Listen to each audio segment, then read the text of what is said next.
안녕하세요. 이호석입니다. 오늘은 개인적으로 굉장히 좀 특별한 분을 모셨어요. 대신증권의 박장욱 연구원님 모셨습니다. 안녕하십니까? 네, 안녕하십니까? 네, 본인 소개 좀 간단하게 부탁드립니다. 네, 안녕하세요. 저는 현재 대신증권에서 스몰캡 팀을 맡고 있는 박장욱 연구원이라고 하고요. 네, 저희 팀은 이제 4명으로 구성이 되어 있는데 제가 지금 현재 가장 맞이인 상태입니다.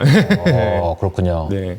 그리고 사실 이사님하고는 제가 이제 SK증권에 있을 때 아래에 있을 때 사수 부사수 관계로 있었었고 제가 중간에 이직을 한 번 하고 나서 이제 대신증권에 오면서 이제 무명의 애널리스트에서 이제 인입하면서 그 자료 가지고 한번 영상 찍어 보는 게 어떻겠냐 이렇게 선뜻 말씀을 주셔가지고 네. 제가 이제 이름도 알려지지 않았지만 한번 자료도 나왔고 그래 어디 한번 보자 뭐 그런 느낌이죠. 좀. 네.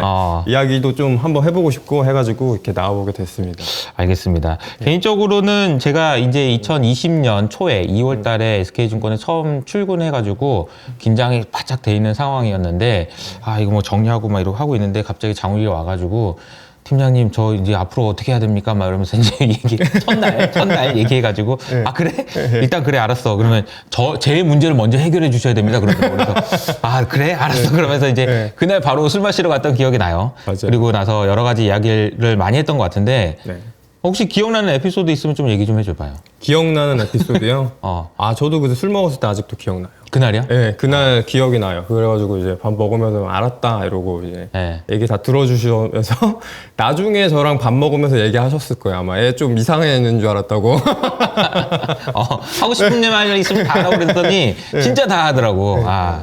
그렇구나. 그때 개인적으로도 저도 이제 그 전에 있던 회사에서 애널리스트는 처음 했던 거라서 저도 의욕도 넘쳤고 이렇게 하면 좋을까 저렇게 하면 좋을까 막 이런 생각들도 많이 했었어요. 그리고 개인적으로 그때 좀 꽂혀 있었던 단어가 레이 달리오의 원칙이라는 책 때문에 솔직함에 대해서 그 지나칠 정도의 솔직함이 너무 중요하다 이런 게 있어가지고 같이 일하는 사람하고는 정말 솔직하게 터놓고 이야기하는 사이가 돼야 된다라는 생각을 많이 했었고 그걸 욕을 되게 많이 했던 것 같아요.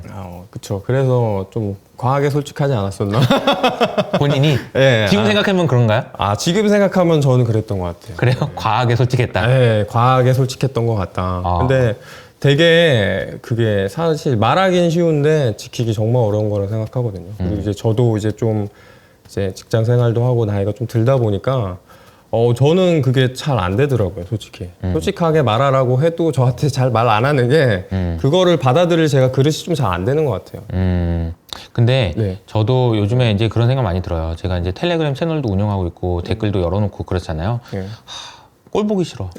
진짜 악플은 정말 꼴 보기 싫어. 그리고 그걸 내가 어떻게든 받아주고 싶지만 그게 되게 어렵더라고요. 근데 한편으로는 이런 욕하고 욕이 아니지 비판하는 거를 내가 받아들이지 못하면 나는 시진핑처럼 된다라는 두려움이 있어요. 솔직히. 왜냐하면은 안 듣고 싶거든요. 솔직히. 내 생각이 맞다라는 것도 있지만 나랑 다른 생각을 얘기하는 거는 아무래도 불편하고 나이가 들수록 더 힘들어지는데 맞아요. 근데 내가 이거 안 하면 후진타오를 쫓아내는 시진핑처럼 된다. 결국은 고립돼서 도태된다라는 두려움이 있어요. 그래서 억지로라도 뭐 채팅창을 열어놓긴 하나 그마저도 너무 힘들어.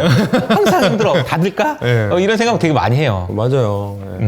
근데 이제 뭐 서론이 길었지만 아무튼 장욱이랑 이런 얘기를 하다가 또 이렇게 보고서를 써왔어요. 이렇게 캐펙스 사이클에 올라타는 주식을 찾아라 뭐 이런 주제를 가지고 피팅에 대한 이야기를 했는데 제가 아는 장욱이는 소비재나 이런 쪽에 관심이 많고 그랬던 것 같은데 어떻게 하다가 이런 주제를 하게 됐나? 왜냐면 스몰캡이면 맞아요. 굳이 이런 걸 하라는 얘기를 하는 사람이 없거든? 맞아요. 제가 고른 건데 사실 저도 소비재 엄청 좋아하고 IT 플랫폼 기업 너무 좋아했었거든요. 근데 최근에 사실 그 HMM 아세요? HMM. 저는 HMM이 10배 넘게 오르는 거를 보고 난 다음에 좀 역발상 투자에 대해서 한번 다시 생각해 본 것 같아요. 그러니까 역발상 투자자 데이비드 드레먼의 책에 나오는데 사실 제가 처음 볼 때는 그냥 이렇게 읽었거든요. 그래가지고 뭐 그래 이런 얘기 있고 그래 남들 사지 않을 때 사야 되고 뭐 남들 싫다는 건 뭐 그래야지 이랬는데 거기서 그러더라고요. 자기도 쳐다보기 싫을 정도의 산업과 기업군이 사실 확률상 리스크와 리턴으로 보면 굉장히 저렴한 리스크 대비 리턴이 굉장히 큰 상황이다라고 했는데 사실 저는 피팅이라든가 뭐 철강이라든가 정유라든가 이런 것들은 저는 본 적이 없습니다. 특히나 이런 해운이나 이런 거는 제가 처음 투자를 공부한 게 17년 그 정도쯤인데 차트 보시면 알겠지만 10년 넘게 누워 있었어요. 그래가지고 이거는 그냥 보면 안 되는 거다라고 생각을 했는데 이게 테슬라나 되게 뛰어난 뭐 애플이라든가 구글 이런 기업이 장기간 굉장히 이제 순이익을 쌓아서 오르는 것도 있지만 이게 턴어라운드를 하게 되면 이것도 하나의 수익원이 될 수 있겠구나. 나도 편견을 가지고 되게 많이 봤던 것 같다라는 생각이 들었고 그렇게 보다가 이제 이렇게 피팅까지 온 거고 피팅을 한 거는 사실 에너지 쪽에 대해서가 조금 되게 화두가 될 거라고, 그러니까 화두라기보다는 한 번은 짚고 가고 싶었어요. 제 나름대로 한 번은 공부를 해놓고 가고 싶었다. 제대로 해보고 싶었다. 네, 왜냐면은 지금이 다 인플레이션 때문에 매크로 장세가 굉장히 강하잖아요. 그래서 여기에 대해서 내가 조금 더 봐보고 싶다는 것도 하나가 있었고, 요거는 과거 한 10년 정도 보면은 이제 저금리 기조에서 좀 IT 기업들이 계속 이제 순이익 꾸준히 유지하면서 올랐다면 향후 그래도 한 5년 정도는 이런 종류의 기업들이 좀 계속 추세적으로 오를 수 있지 않을까? 이런 관점에서 좀 보게 된 거다. 이렇게 봐주시면. 그렇군요. 네. 알겠습니다. 근데 이게 제가 듣다 보니까 앤서니 볼튼이 얘기했던 조언도 좀 생각나네요. 앤서니 볼튼이 뭐 그 영국의 유명한 기관 투자자잖아요. 근데 이제 그분이 쓴 책에 보면 이렇게 돼 있어요. 네가 가지고 있는 포트폴리오 중에서 얼마나 불편함이 있는지를 봐라. 불편한 종목들에서 수익이 난다. 그러니까 불편한 종목이라는 말이 무슨 말인지 알겠죠? 그게 뭐냐면 아까 말한 거랑 비슷한 논지거든. 나는 이거 보고도 쉽지 않은데 남들은 다 싫어하는데 맞아요. 어떻게든 내가 봐가지고 이거는 좋다라는 나의 컨빅션을 내가 만들은 그거 되게 불편하거든. 맞아요. 내 틀리면 어떡하지 하고 조마조마하고. 맞아요. 근데 사실은 수익은 거기서 난다라는 얘기를 했는데 박장욱 연구원이 얘기해준 그 얘기가 하니까 좀 생각이 나가지고 좀 거들어 봤습니다. 그러면 이거 한번 보죠. 한번 보고서 한번 설명해 주세요.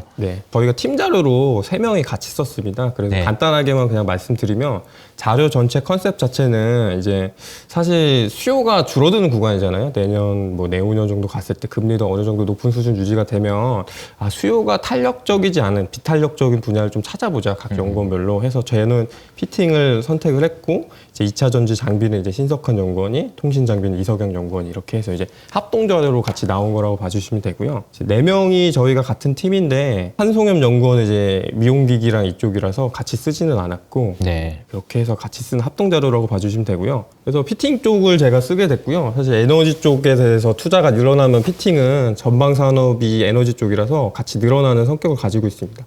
그래서 이제 에너지 쪽 수요 천연가스 원유 쪽 얘기를 했고 이제 이쪽 부분에 투자가 늘어난다고 하면 이제 노출도가 어느 지역이 많이 늘어날까 이렇게 해서 좀 작성을 해봤고요. 제가 얘기 드리고 싶은 게 조금 함축적으로 담겨 있는 게 이 그림인데 키 차트인가 보네요. 키 차트라고 봐주시면 되는데 저는 약간 그 사이클에 대해서 조금 다시 한번 생각을 해보게 된 것 같아요. 사이클이라고 하는 게 좀 비슷한 게 조금 패턴을 두고 반복되는 거라고 생각을 하는데 이제 피팅 같은 경우에 에너지 쪽 같은 경우에는 한 02년에서 14년도까지 장기 한 10년 정도 상승을 했고 그 다음에 이제 공급 과잉 그리고 이제 브릭스 쪽의 수요 감소 등으로 인해서 한 8년 정도 계속 하락을 했던 경험이 있습니다. 근데 이제 다시 이제 이쪽에 대해서 투자가 늘어나면서 좀 재차 상승 사이클이 가지 않았을까라고 하는 게 제가 기본적으로 피팅 산업에 대해서 보고 있는 관점이고요. 사이클에 대한 얘기를 드린 게 PER 프리미엄이라는 거에 대해서도 저도 되게 조금 관심이 되게 많았었거든요. PER이 왜 높은 프리미엄을 받냐? 그렇죠. 어떤 기업은 같은 10%의 영업이익을 성장을 했는데도 막 얘는 20%씩 오르고 어떤 기업은 진짜 YOY 성장을 했는데도 그렇게 잘 하지 못하고 그게 사실 저는 비즈니스 퀄리티랑도 굉장히 연관이 깊지만 이게 좀 사람들의 믿음과 심리랑도 좀 관련이 깊은 것 같다라는 생각을 좀 들게 됐고 이게 재차 상승 사이클이 가면서 금리가 어느 정도 높은 레벨이 되고 에너지 가격이 높게 유지되는 상황에서는 아마 조금 기존에 봤던 기업들과는 결이 다른 기업이 좀 주목을 받을 거다라는 게 조금 전제돼 있고 제가 좀 바라보고 있습니다. 자, 이 그림을 좀 설명해 주시면 좋을 것 같은데요. 상승 하락 이거는 유가인가요? 네, 유가랑 더불어서 이제 시가총액, 태강하고 시가총액은 유가랑 굉장히 같이 간다라는 거고 그럼 이 그림으로 봤을 때 직관적으로 유가가 내년에도 올라가는 흐름이 이어질 거다 이렇게 보시는 건가요? 어느 정도 높은 정도 수준이 유지될 가능성이 굉장히 높다고 보고 있고요. 그게 한 70불 정도 이상만 되면 사실 에너지 쪽이 그동안 이제 8년 동안 굉장히 안 좋았기 때문에 BEP가 좀 많이 낮아졌습니다. 비용 절감을 굉장히 많이 해놨기 때문에 한 70불 정도 이상만 유지가 되면 그쪽 투자는 계속 일어날 수 있다 이렇게 보고 있습니다. 사실 이제 이 그림을 통해서 말하고 싶은 거는 결국은 투자가 늘어난다라는 얘기를 하고 싶은 거잖아요. 그쪽으로 갈 거라고 저는 기본적으로 보고 있고 그게 이제 가지 않으면 사실상 제가 생각할 때는 인플레이션이 해소되기 굉장히 어렵다라고 생각을 하고 있습니다. 이제 그 이유는 이제 에너지 쪽의 수요 공급 쪽에서 말씀을 드릴 텐데요. 그러면 이게 그런 거네요. 인플레이션 얘기할 때 우리가 연준에 대한 이야기도 많이 하고 하지만 연준이 어떻게 하느냐와 관계없이 이쪽에서 문제가 해결되지 않으면 네, 맞습니다. 쉽지 않다라는 얘기를 한 거네요. 근본적으로 사실 수요를 인위적으로 누르고 있는 것만으로는 해소되기 쉽지 않다는 게 제 기본적인 관점입니다. 야, 뭐 이코노미스트 다 됐네. 알겠습니다. 네. 피팅이라고 하는 걸 좀 간단하게 설명을 먼저 드리겠습니다. 네네. 피팅이라고 하는 게 이제 크게 보면 용접용하고 개장용 피팅이 있는데 용접용하고 개장용. 이게 말을 잘라서 보면 나오는데 용접용 피팅은 이제 파이프 관 같은 것들 있지 않습니까? 네. 예를 들어서 이제 우리가 에너지 쪽 투자되면은 파이프가 긴 관을 이제 후판이나 이런 걸 만들어서 가져오는데 이제 방향을 바꾸거나 큰 관하고 작은 관하고 연결할 때 용접용 피팅을 가져와서 거기서 이제 용접을 해서 만듭니다. 기자재죠. 그러니까 전체 파이프 관을 만드는데 들어가는 하나의 부품 같은 거고 이제 그것들을 만드는 회사가 국내에 태강하고 성강밴드 두 회사가 있고 이제 상위 4개사로 이제 유럽의 테크노포지하고 텍튜비라고 하는 회사 두 개랑 더해서 이제 성강 태강밴드가 이제 상위 4개사 정도로 이제 알려져 있고 이제 시장 점유율은 예전에 상승 사이클 때는 좀 상위 업체들이 더 높게 나타났었는데 그동안 하락 사이클 때는 상위 업체가 사실 의외로 점유율이 떨어졌었는데 이유가 이제 저가 수주나 이런 것들을 좀 많이 이제 낙찰받아서 하거든요. 이제 이런 것들 프로젝트가 있는데 너네가 입찰 내서 거기서 이제 수주 받으면은 이제 그 다음에 6개월 내에 만들어서 납품하는데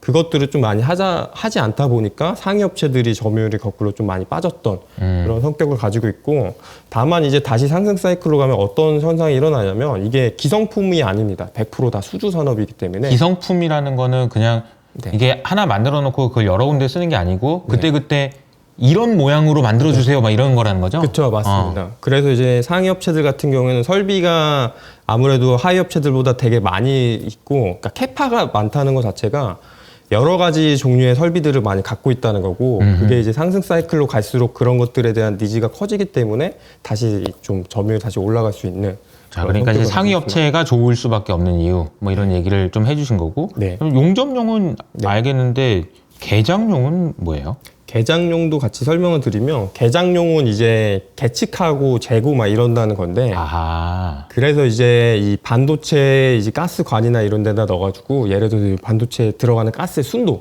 본다든가 아니면 혹시나 어디가 새고 있지 않나 이런 것들을 할 때 들어가는 밸브 그러니까 조그만한 부품이라고 보시면 됩니다. 큰 관에 들어가는 그래서 이제 전방 업체가 훨씬 높습니다. 그러니까 용접용 피팅은 에너지 쪽 투자 쪽에만 많이 들어간다고 하면 개장용 피팅 같은 경우에는 뭐 반도체, 군수 뭐 이런 데도 쓰이고 웬만한 그 공장에는 다 들어가겠네요, 이거는. 거의 다 들어갑니다. 그러면 용접용 피팅에 관련된 이야기를 하는 건가요, 오늘은? 오늘은 그쪽에 이제 에너지 쪽이 수혜 강도가 그쪽이 더 세기 때문에 그쪽의 얘기를 좀 주로 드리도록 하겠습니다. 피팅 같은 경우에는 이제 재질별로도 두 개 나눌 수 있는데요. 카본 피팅 그리고 스테인리스 피팅으로 나뉩니다. 카본이 일반적으로 많이 정유나 다 사용이 된다고 보시면 되고요. 스테인리스는 이제 LNG처럼 저온이라든가 좀 강도가 많이 필요한 해양 플랜트 이런 쪽에 많이 사용이 된다고 보시면 되고요. 스테인리스가 더 비싸겠네. 네, 가격도 비싸고 OPM도 좀 더 높게 나타난다고 이제 알려져 있고요. 수익성도 좋고. 네, 근데 이제 다만 이제 에너지 쪽 투자가 일어나면 예를 들어서 가스를 캔다 그러면 육지에서 캐서 육상까지 LNG 플랜트까지 갈 때까지는 카본으로 하고 거기서 이제 LNG에서 액화해서 나갈 때 스테인리스를 쓰기 때문에 에너지 쪽 투자가 일어나면 둘 다 같이 늘어나는 성격을 가지고 있다. 이런 거로 좀 봐주시면 되겠습니다. 태광하고 성광밴드 보니까 스테인리스 비중은 성광밴드가 좀 더 높은 높은 건가요? 네, 성강밴드가 좀 더 높게 나타납니다. 태강보다는 성강밴드가 이제 북미 쪽의 노출도가 좀 높다 보니까 네. 그쪽이 이제 좀 스테인리스가 좀 더 많이 나타납니다. 직관적으로 봤을 때 태광의 그 매출액이 조금 더 안정적인 것 같고 성광은 조금 변동성이 좀 있네요. 좀 있습니다. 이게 고객사 차이가 좀 있어가지고 태광이 한 300개 정도 되고요. 네. 성강밴드가 한 160에서 한 180 개 정도 돼서 낙찰할 수 있는 개수가 조금 차이가 나다 보니까 그렇군요. 예, 이런 차이가 나타나고 있습니다. 알겠습니다. 근데 우리가 이 얘기를 하는 이유가 다시 돌아와 보면 네. 결국은 뭐 구멍 뚫을 거라는 거잖아. 그쵸. 뚫을 거다. 네. 왜 그렇게 될 수밖에 없는지를 설명해 네. 주셔야 될 것 같은데요. 네. 그러면은 그쪽을 조금 말씀을 드리겠습니다. 뚫는 거에 대해서 얘기를 드리면 이제 에너지 쪽에 대해서 수요에 대해서 먼저 좀 말씀을 드려야 될 것 같아요. 수요를 저는 이제 처음에 자료 구성을 이제 천연가스 수요, 네. 그 다음에 이제 원유 수요, 그 다음에 이제 공급이 늘어날 지역, 핵심 지역 이렇게 해서 봤는데 이제 저는 에너지를 생각을 할 때 에너지가 늘어나는 거는 한 국가에서 한 에너지에 대해서 드라이브를 거는 거는 세 가지가 좀 축이라고 생각을 하거든요. 하나가 경제성이고 두 번째가 각 그 국가에서 대량 생산이 가능하냐이고 세 번째가 ESG라고 생각을 합니다. ESG가 세 번째다. 네, 그 중요도는 조금은 떨어진다고 생각을 해요. 그러니까 국가에서 그렇게. 근데 뭐 이거는 제가 과거를 보고 말씀드린 거기 때문에 지금의 이제 상황에서는 좀 다를 수 있는데 네. 그렇게 보는 이유가 미국하고 유럽의 이제 방향성 차이가 있었기 때문에 그렇습니다. 한번 보죠. 네. 그러니까 저희가 사실 14년부터 유가나 원자재가 굉장히 저렴한 가격에 속했기 때문에 이제 고유가라든가 고원자재 가격에 대해서 되게 익숙치 않거든요. 저 같은 경우에도. 근데 이제 사실 예전을 보면 뭐 금융위기부터 보면 한 04년 그때부터 한 12, 13 이 정도 보면 유가 레벨도 굉장히 높은 레벨이었고 원자재 가격도 좀 높은 레벨이었고 그때 사실 나왔던 게 이제 브릭스. 그쵸. 이제 브릭스 쪽 얘기가 나왔었고 이제 그러다 보니까 에너지는 안보다 자국 내에서 에너지 생산을 해야 된다는 얘기가 그때 당시에도 비슷한 얘기가 나왔었습니다. 그리고 이제 너무나 잘 알고 계시겠지만 07년도쯤에 이제 미국에서 수압파쇄법이라고 기존에 이제 셰일층에서 가스랑 이제 원유를 이제 있는 것만 알아야지 캐는 거를 이제 몰랐었는데 그때 기술이 개발이 됐었고 그때 본격적으로 미국은 셰일 쪽에 드라이브를 걸어줍니다. 그래서 이제 제가 말씀드리면 천연가스 같은 경우에는 동단위 열량당 원유랑 미국 가스 가격인데요. 동단위 열량당이라는 게 같은 열량당. 네, 그렇죠. 그걸 제가 단위로 환산해서 보는 건데 네. 같은 열량을 내는데 들어가는 경제적 비용을 보면 원유보다 가스는 항상 좀 저렴한 폼에 속했었는데 네. 그림 24번 봐주시면은 미국 같은 경우에는 셰일층에 시추가 본격적으로 이루어지고 난 다음에는 거의 이제 유가가 올라도 가스 가격은 오르지 않는 그런 현상이 나타났습니다. 저 차이가 많이 왼쪽 그림에 보는 것처럼 원유 가격은 오르든 빠지든 천연가스 가격은 그냥 밑에서 그냥 줄줄줄 기고 있었다. 네. 그 차이가 굉장히 컸다라는 거네요. 그 차이가 컸었고 그때 했던 거는 이제 시추를 대량으로 많이 했었고 이제 원래 LNG를 중동에서 수입을 했었거든요. 그때도 좀 환경에 대한 얘기는 그때도 나왔었는데 네. 그때는 드라이브를 좀 시출하는 거에 좀 걸었었어요. 네, 그래서 네. 뭐 셰일 오일 해가지고 셰일 가스 뭐 개발하다 보니까 네. 이제 가스는 남아 돌아서 네. 쌌다. 네. 쌌고 실제로도 보면 에너지원에서 소비량을 보면 미국 같은 경우에는 그림 25번 봐주시면 이제 원유 같은 경우에는 선진국들은 그렇게 늘지 않습니다. 보면 막상 경제 성장이 되면 원유가 같이 소비가 늘어야 될 것 같은데 예를 들면은 연비가 좋아진다든가 여러 가지 대체 효과들로 인해서 그렇게 많이 늘지 않는데 가스는 미국 같은 경우에는 눈에 띌 정도로 증가를 했었습니다. 그러네요. 이 그림에서 확연하게 드러나는 거는 가스에 대한 수요는 미국에서는 적어도 많이 늘었다라는 걸 알 수 있고 네, 맞습니다. 이게 좀 의미가 있네요. 그게 그렇게 나타났었고 반면에 유럽은 조금 다른 길을 갔었는데요.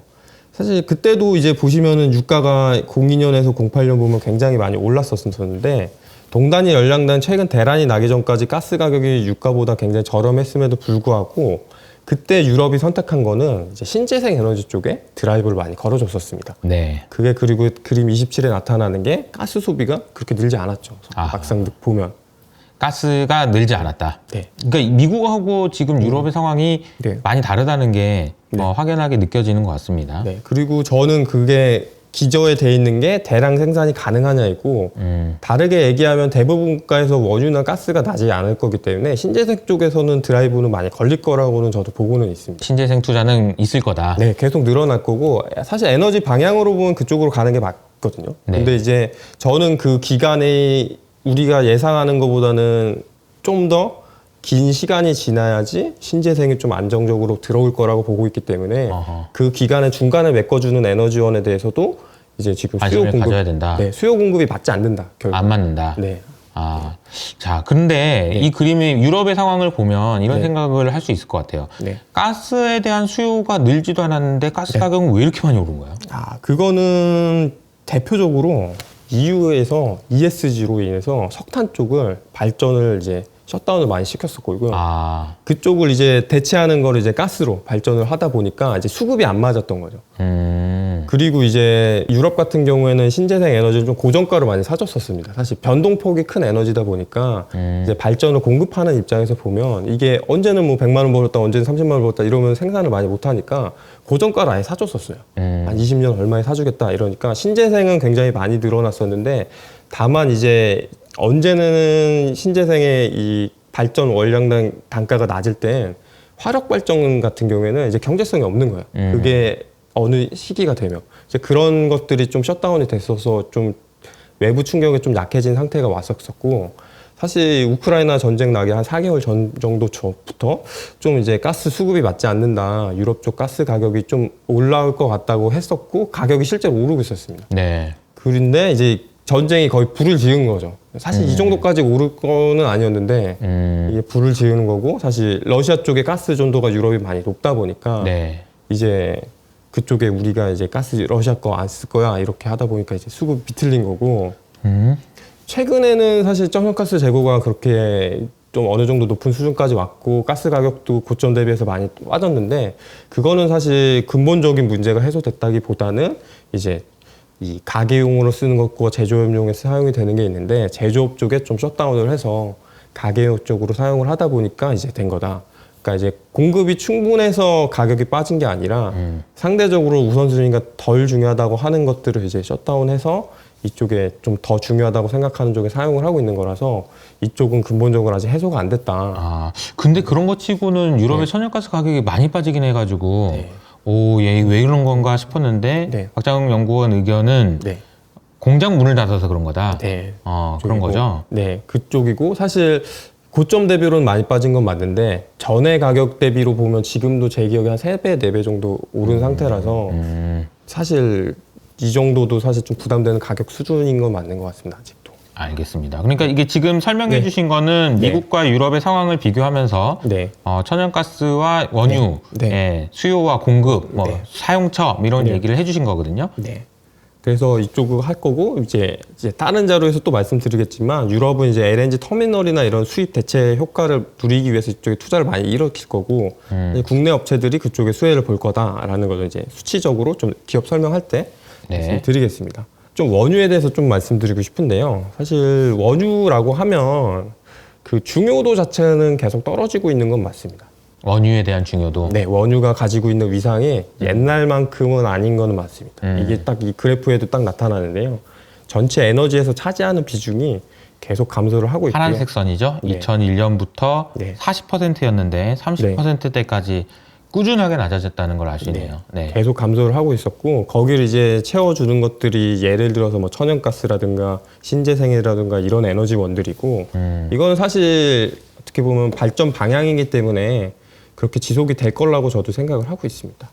그리고 보면 제가 이제 OECD 국가들 이제 원유 수요를 보면서 들었던 생각은 만약에 전 세계가 이제 선진국들로만 구성이 돼 있다고 하면 이거는 원유 투자는 굳이 일어나지 않았어도 될 것 같다. 굳이 투자하지 않고도 시간이 지나면 해소될 것이다 라고 봤는데요. 이유는 그겁니다. 전체 소비하는 수요 추이가 경제 성장을 한 거에도 불구하고 거의 보합 내지는 하락하고 있습니다. 그러니까 선진국 같은 경우에는 원유 수요가 어쨌든 구조적으로 줄고 있다. 네. 적어도 경제 성장함에도 불구하고 늘진 않고 있다. 네. 그러니까 비율이 경제 성장하는 만큼 거의 늘지 않는다. 그 정도로 봐주시면 될 것 같습니다. 네. 근데 문제는 그러면 다른 데 있겠죠. 네. 막상 이제 전 세계 총량으로 보면 예를 들어서 에너지 소비량이 100에서 120이 됐을 때 원유가 차지하는 게 10에서 9위가 됐어도 총량 자체는 계속 증가를 했는데 이유가 여기에 있습니다. non-OECD 국가라 그래서 사실 대표적인 국가는 중국이고요. 중국, 뭐 인도, 사우디, 러시아, 브라질 이런 국가들의 원유 소비가 많이 늘어났었고 제가 이거를 보면서 조금 말씀 많이 드렸던 거는 지금 수요를 인위적으로 누르고 있지 않습니까? 금리를 급격하게 올려서 구조적인 인플레이션을 막고자 인위적으로 누르고 있는데 그럼에도 유가 레벨은 사실 70불, 80불 정도면 상당히 높은 수준이거든요. 근데 인위적으로 수요를 꺾어서 경제 성장률을 떨어뜨린데도 이 정도인데 만약에 수요가 경제 성장이 되면 다시 늘어나는 종류의 재화라고 하면 이거는 결국에 공급량을 늘려서 이제 구조적으로 해소를 해놓지 않으면 이건 또 불거질 거다. 예를 들어서 수요를 인위적으로 눌러놔서 10년 눌러놨는데 그 다음에 다시 경제 성장해야지라고 했을 때 원유 수요가 다시 늘어난다고 하면 네. 공급량이 다시 증가하지 않은 상황에서는 인플레이션 다시 불거질 수밖에 없는 그런 상황이지 않을까. 아까 보여주셨던 선진국과 네. non-OECD 국가들 간의 원유 수요의 추이 자체가 방향이 완전히 다르다는 걸 확인할 수 있었습니다. 네, 다르다는 거고 사실 이제 주요 기관이 중기적 하니까 한 10년 정도 봤을 때 세계 원유 수요 전망을 했는데요. 사실 이게 10년을 본다는 게 좀 굉장히 불확실성이 높긴 한데 이제 오펙이든 IEA든 되게 다 늘어날 걸로 보고 있고 거기에 주축이 되는 건 사실 이제 선진국이 아니라 신흥국 쪽들이 많이 늘어날 것이다. 신흥국이 뭘 하는 게 아니고 경제가 성장하니까 어쩔 수 없이 네. 늘어난다. 그리고 사실 원유 쪽에서 사실 대체 가능성이 가장 높은 거는 자동차 쪽입니다. 우리가 이제 화물차나 트럭 같은 쪽이 아니라 승용차 이런 쪽에 이제 가솔린 대신 해서 이제 내연차를 대체할 가능성이 되게 높은데 이제 주요국의 인구 1000명당 자동차 보유 대수입니다. 미국이 한 800대 정도 되고요. 한국도 한 500대 넘게, 러시아도 한 390대 이 정도 됩니다. 자, 미국이 1000명당 868명이면은 1인 1카죠, 거의 사실. 거의 뭐 한 명, 네. 애기들도 다 하나씩은 가지고 있다는 얘기인데. 네, 그러니까 차를 여러 대 사는 사람도 포함이 돼서 아마 이렇게 나온 것 같긴 한데. 예. 성장하기가 상당히 좀 포화돼 있다 이렇게 볼 수 있겠네요. 네, 막상 그러니까 한국 정도만 돼도 거의 한 2명당 한 명꼴로 차를 갖고 있는 거라서 이들 국가는 사실 자동차 시장이 그렇게 추세적으로 성장할 걸로 보이지는 않고요. 사실 중국이나 인도, 브라질 뭐 이런 나라들인데 사실 대표적으로 중국 같은 경우에는 한 220대 정도면 이제 가구당 한 대 정도 되는 거거든요. 그러면은 4인 가구 기준으로 한 대 정도면 이제 분가하고 인구 늘어나고 이런 것들 감안하면 좀 더 늘어날 수 있다. 네, 그리고 인도는 60대니까 여기는 뭐 성장 여력으로 보면 굉장히 많이 남아있다고 보이는 거죠. 막상 이게 보면은 지금도 뭐 전기차의 빠른 성장이라고는 하지만 신차에서 차지하는 비중이 한 10% 내외이거든요. 네. 그러니까 이제 이런 거죠. 전기차로 다 바뀌는데 네. 이제 원유 수요는 줄지 않냐. 네, 그렇죠. 이제 이 말에 대해서 이제 반론을 제기하고 계신 거거든요. 네. 그러니까 전기차가 늘어나는 건 맞는데 그래도 원유 수요가 줄진 않는다는 얘기예요. 네, 맞습니다. 그 이유가 저도 늘 궁금했던 거긴 한데 사실 전기차가 신차에서 차지하는 비중이 10%다. 네. 그럼 이미 돌아다니고 있는 차는 이렇게 생각해 보면 늘긴 늘 거란 말이에요. 네, 맞습니다.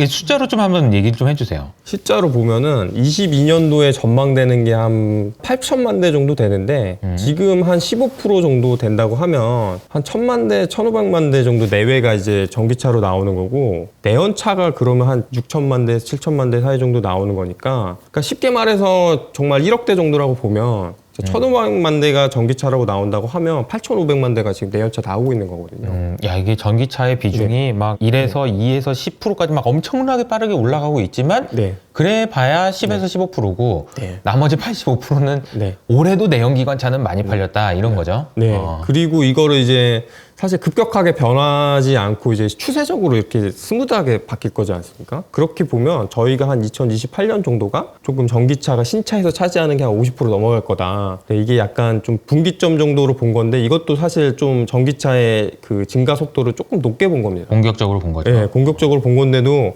그때도 사실 내연차 제가 계산한 거에 의하면 전기차 시장 보면 한 4천만 대, 5천만 대 이 정도 늘어나거든요. 왜냐하면 신흥국 같은 경우에는 3천만 대 팔리던 게 3,100만 대, 3,300만 대 팔리고 그렇게 되면 내연차도 같이 늘고 전기차 대체되는 거 감안하더라도 총량 자체가 증가하는 구간이다. 네, 이 표에서 보면은 맨 오른쪽에 있는 게 내연기관 출현 대수인데 어쨌든 는다는 거예요. 네, 그렇죠. 그러니까 전기차로 바뀐다고 해서 원유 수요가 줄어든다라는 그런 직관적인 그런 해석은 틀릴 수 있다라는 얘기인데 네.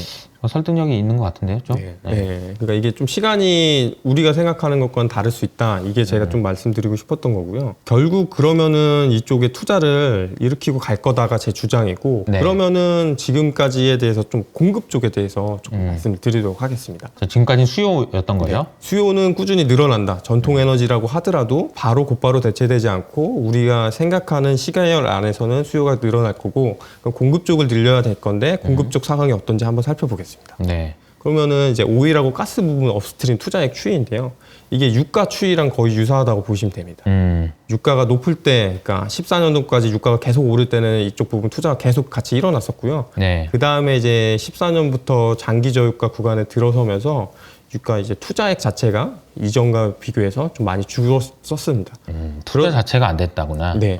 사실 이게 제가 느낀 게 주식 시장도 그렇지만 펀더멘탈로도 그렇게 상황이 돌아갔습니다. 사실 보면은 이 제조업이라든가 이런 쪽에 사람들도 많이 가지 않았었고 실제로 투자도 많이 일어나지 않았었고 이제 기업들도 좀 이제 긴축도 많이 했었고. 그러니까 장욱이랑 나랑 처음으로 썼던 보고서의 제목이 보이지 않는 세상이었잖아. 네. 그때가 네. 정말 이렇게 됐었던 상황에 대한 설명이었던 것 같아요, 그죠? 네. 사실 그때는 사실 이쪽에 대해서 공급 문제가 불거질 거라고 생각하기 굉장히 어렵죠. 그죠. 왜냐면은 그게 항상 어렵다 그러는데 유가는 오른 적이 없고 그쵸. 그러니까 이제 10년 내내 지속됐으니까. 네, 그러니까 이제 이게 별 문제 안 되겠다 이랬었는데 그게 딱 살펴보면은 사실 원유 쪽에서 생산량이 그렇게 급격하게 는 국가는 딱 하나밖에 없어요. 예상하는 거긴가요? 네, 미국입니다. 미국. 미국 쪽이 좀 생산량이 많이 증가를 했었고 미국만? 네, 미국 쪽 거의 유일하다고 보셔도 될 정도로. 이 그림 보니까 올라간 건 딱 미국 하나밖에 없네요. 네, 사실 중국이나 이 인도나 이런 나라들 다 경제 성장을 했는데 그 수요분을 이제 미국에서 생산하는 양이 다 메꿔준 겁니다. 근데 이제 미국은 앞서 말씀드렸었다시피 원유를 생산하려고 해서 그런 게 아니고요. 쉐일층에서 가스를 캐려고 하다가 원유를 같이 나온 겁니다. 그게 이제 전체 지금 미국 생산량의 한 64% 정도가 이제 타이트 오일이라 그래서 이제 쉐일 쪽이거든요. 이쪽에서 생산량이 많이 늘어났었고 사실 쉐일 측이 근데 가지고 있는 문제 중에 하나가 초기 1년에서 한 2년 정도에 전체 시추할 수 있는 양의 70에서 75%가 나와요. 꾸준히 시추를 해줘야 되는데 그쪽 부분이 이제 ESG라든가 여러 가지 뭐 주주 환원 정책이라든가 그래서 좀 슬로우 다운해져 있는 상태고요. 저는 이쪽에 좀 변화가 일어날 가능성이 여지가 있다. 그러니까 보통 이제 그 구멍을 뚫으면 네. 1년 안에 뽑고 없어져요. 네. 그래서 이걸 계속 뽑아줘야 이게 산이 연결되면서 네. 생산이 되는데 네. 네. 구멍을 안 뚫으니까 네. 이게 생산량이 늘질 않는다라는 거죠. 네, 그런 상태인 거고 점유율도 보시면은 이제 미국이 거의 2배 가까이 증가를 했습니다. 생산량이 그래서 셰일 쪽 때문에 그랬었고 이제 얼마나 얄밉겠습니까? 사우디나 러시아나 보기에는 우리는 생산 못하게 막아놓고 자기만 엄청 생산하고 막 이런 얼마나 얄밉겠어요. 네. 그래서 이제 베이커 휴즈 굴착 건수라고 이제 관 뚫는 거의 개수인데요. 코로나 이후에 유가가 올라가면서 증가는 했었지만 코로나 전보다 좀 낮은 수준이 유지가 됐었고요. 22년 이후에 보면은 베이커 휴즈 굴착 건수가 7월 이후 그렇게 많이 안 늘었었습니다. 제가 자료 쓸 때까지만 해도 좀 그랬었는데 최근에는 좀 숫자들로 보면 좀 조금씩 올라가고 있는 그런 상황입니다. 결국 이쪽이 좀 변할 거다라고 보고 있는 거고 제가 보는 이유 중에 가장 큰 이유가 두 가지인데 하나가 이제 여기 그 자료에 넣지 않았지만 미국이 사실 전략 비축률을 거의 공격적으로 풀어가지고 맞아요. 이쪽 부분에서 이제 유가가 막 100불 넘고 막 거의 막 200불 간다 그러고 사실 뭐 난리 나지 않았었습니까? 200불은 제가 볼 때 좀 오버한 것 같았는데 그거를 하나 막은 게 있고 또 하나가 DUC라 그래서 옛날에 DUC? 네, Drilled but Uncompleted라고 그러니까 예전에 유가가 높을 때 시추를 하고 탐사를 한 겁니다. 여기 유정 정도, 이 정도 경제 값어치가 있어. 이렇게 했는데 유가가 빠지니까 덮은 겁니다. 그냥 이거 캐지 말아야지 이랬는데 뚜껑 뚫었다가 네, 덮은 거구나. 덮은 건데 사실 이제 그것들 먼저 뚫는 거죠. 사실 있는 거니까 확인한 거니까. 있는 거니까 그런 거고 사실 에너지 업체들이 북미 업체들이 조금 적극적으로 투자를 안 한 거에는 이 미래 전망에 대한 불투명성도 있습니다. 사실. 그렇죠. 네, 이거 신나게 뚫어가지고 한 5년 뒤부터 원유 생산 이렇게 딱 나왔는데 막상 전기차 막 많이 되고 막 이래가지고 수요 생각보다 아니네 이럴 수도 있기 때문에 이쪽 먼저 뚫은 거고. 근데 제가 이쪽에 봤던 거는 결국에는 그거거든요. 기업으로 치면 재고 자산은 계속 팔려나가고 있는데 신규 생산은 안 되고 있는 상황인 거거든요. 그럼 이게 계속 줄면 결국에는 못 팔 달리는 거죠. 네, 못 파는 거잖아요. 할 게 없는 거죠. 이제. 네, 그러면 결국 여기 좀 변할 수 있을 것 같다. 자, 그러면은 이제 전반적으로 이제 얘기를 네. 좀 해주신 거잖아요. 네네. 제가 이제 좀 질문 좀 들어갑니다. 네, 네, 질문해 주시죠. 네. 알겠어요. 수요와 공급의 이런 충분한 그런 뭐 설득이 됩니다. 근데 이제 그 사실을 글로벌 오일 메이저들이 모르진 않았을 거라고요. 그쵸. 그럼에도 불구하고 투자를 하지 않았던 혹은 못했던 이유가 있을 건데 그것은 아마 이제 ESG를 포함한 주주환원주의도 마찬가지고요. 하지 말란 얘기였었잖아요. 사회가. 그렇죠. 근데 그런 것들에 대한 컨센서스가 바뀌어야지 이게 투자가 일어나지 않을까 그런 생각이 좀 들거든요. 그 가능성은 충분히 이제 말씀해 주시는 게 맞고요. 사실 ESG라고 하는 게 조금은 그 관점이 바뀔 수 있다고 저는 생각을 합니다. 기본적으로 왜 그러냐면 이 원자재라든가 이 원유 가격이 높은 상태가 유지가 되면 사실 취약계층이 타격을 가장 먼저 받거든요. 그러면은 그 타격을 받았을 때 사람들이 감내할 수 있는 수준이 우리가 시간이 지났을 때 환경에 대한 이슈와 봤을 때 여태까지는 사실은 경제적인 걸 선택을 많이 해왔었기 때문에 이쪽으로 다시 갈 수 있지 않을까라는 거고 사실 그거는 저도 잘 모르겠습니다. 이게 ESG라고 하는 게 사실 이제 환경이라고 하는 게 이게 비가역적으로 어느 정도 수준 넘어가면 다시는 못 돌린다가 이제 그거잖아요. 그러면은 그 리스크를 감안을 하면 사실 경제 성장을 안 해야 되지 않나라는 생각을 하거든요. 저는. 안 해야 돼요. 그러니까 지금 상황에서. 맞아요. 그러니까 저는 그거라고 생각을 해요. 제가 이거를 반드시 해야 된다, 뭐 당의 문제 이런 게 아니라 그게 아니라 경제적인 거를 만약 포기하고라도 ESG를 하려고 하면 사실 더 현실적으로는 성장에 대한 그거를 많이 낮춰야 된다. 결국은 되게 중요한 얘기를 해주신 건데 둘 다 할 수는 없다는 거예요. 그렇죠. 양자택일이네. 포기를 해야 돼요. 네, 그러니까 ESG를 할 거면 엄청난 인플레이션을 하든지 아니면 수요가 파괴되든지 뭐 이런 걸 해야 되는 거고 네, 맞아요. 이거를 얘기하지 않고 ESG 하자고 얘기하는 거는 또 말도 안 되는 거고 네, 맞습니다. 또 ESG를 안 한 이쪽 투자하겠다는 것도 그러니까 둘 중에 뭔가를 해야 된다는 얘기잖아요. 사실 그렇죠. 이렇게 둘 다 이제 다 가져갈 수는 없는 상황인 것 같고요. 제가 볼 때. 그러면은 양자택일을 해야 되는데 그거는 이제 저의 그 범위를 좀 넘어가는 것 같아요. 넘어가는 것 같아요. 맞아요. 네. 그리고 사실 이제 이 얘기가 거대 감론은 넘어갔는데 사실 저는 이제 박장욱 연구원님의 첫 번째 보고서의 내용을 보면서 무슨 생각이 들었냐면 오케이 이런 상황이라는 걸 알았어. 그럼 피팅 업체들이 투자를 할 거야. 라는 것도 충분히 개연성이 있는데 인플레가 안 잡히면 어떡하지? 내년에도 이런 걱정이 많이 돼요. 이게 좀 사실 이게 만약에 투자가 지금 당장 구멍을 뚫더라도 이게 생산이 되는 게 아니기 때문에 맞아요.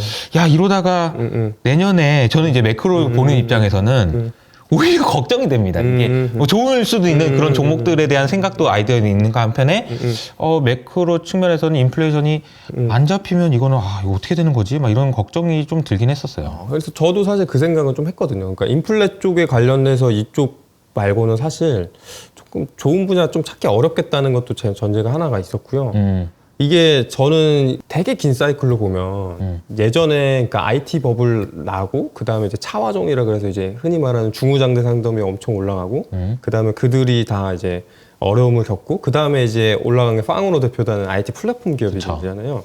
그 다음에가 다시 시클리컬이 올 수 있는 가능성이 있다고 보는 게 리드 타임이 길어요. 투자돼서 공급이 되기까지 시간이 되게 오래 걸리고 그러면은 이쪽에 대해서 조금 맞아요. 왜냐면은 주식도 꿈이 있을 때는 가요. 맞아요. 잠깐만 만들어야 그러니까 한 10년 걸려 그러면 그 10년 동안은 어떻게 아직 결과 안 나왔으니까 가야 될 거 아니야. 그러니까 주식이 간단 말이야.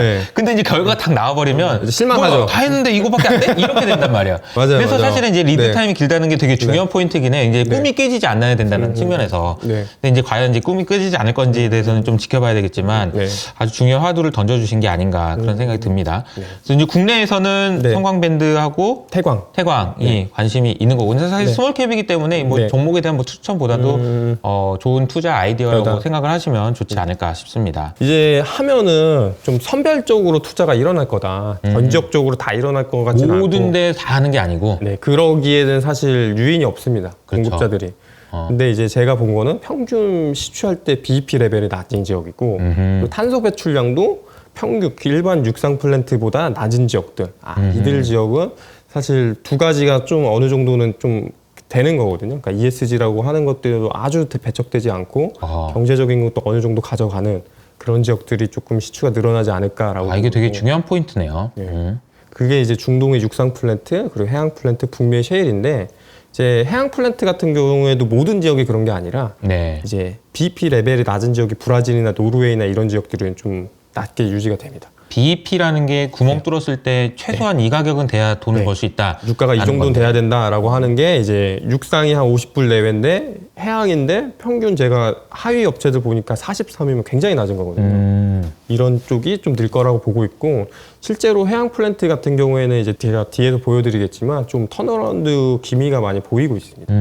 그래서 이들 지역에 노출도가 있는 회사들이 좀 수혜를 볼 거다고 중동은 태강의 수혜를 보고요. 북미는 성강밴드가 이제 지역별로는 수혜 강도가 좀 있는 그런 상태입니다. 그래서 이게 탄소 배출량하고 이제 브라질, 노르웨이 이런 데 지역 일어나는 것들이고 이게 또 제가 말씀드리고 싶은 것 중에 하나인데 이제 턴어라운드 관점에서 봤을 때 저희가 이제 아파트 같은 경우에도 턴어라운드 할 때 나타난 신호 중에 하나가 악성 미분양의 해소지 않습니까? 그렇죠. 그러니까 사실 해양 플랜트 하면 우리 투자자들이 가지고 있는 생각은 사실 조선사들이 굉장히 안 좋은 시기를 겪었기 때문에 야 이거는 굉장히 위험한 산업이다라는 생각을 가지고 있는데 최근에 재고 자산이 계속 팔려나가고 있어요. 드리십이라고 해서 이제 한 1조 막 기조 굉장히 비싼 배가 있는데 유정을 뚫는 겁니다. 그 배인데 그게 이제 대우조선해양 기준으로는 2척 정도 가지고 있었는데 한 척이 팔렸고요. 저는 이게 턴어라운드 신호 중에 하나라고 생각을 하고 있고 글로벌로 드리십의 가동률이 이제 저희 그래프처럼 나오는데